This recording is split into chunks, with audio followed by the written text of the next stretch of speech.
প্রিয় দর্শক, আজ আমরা আরেকটি বিষয় নিয়ে আলোচনা করব। সেটা হলো আমাদের সমাজে অনেক দাদা এবং নানা আর দাদি এবং নানি তাদেরকে নিয়ে নাতি নৎকররা অনেক ফাজলামি করে এবং তাদের সাথে অনেক ইয়ার্কি করা হয় এবং অনেক সময় তাদেরকে জামাই বউ বানানো হয়।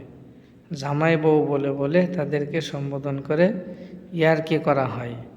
এই কাজগুলো একেবারেই ঠিক না, কারণ শরীয়তের দৃষ্টিতে পিতা যেরকম সম্মানের বস্তু, সম্মানের পাত্র, পিতামাতাকে যেরকমভাবে সম্মান করতে হয়, ঠিক তদ্রূপ দাদা এবং নানাকে পিতার মতো সম্মান করা আর দাদি এবং নানিকে মায়ের মতো সম্মান করা। সুতরাং তাদেরকে সম্মান করতে হবে। তাদেরকে এই জামাই বউ এরকম ইয়ার্কি করা, এটা একেবারেই মূর্খতাপূর্ণ আচরণ এবং এগুলো থেকে আমাদের বেঁচে থাকা দরকার। আল্লাহ তাআলা আমাদেরকে আমল করার তৌফিক দান করুক।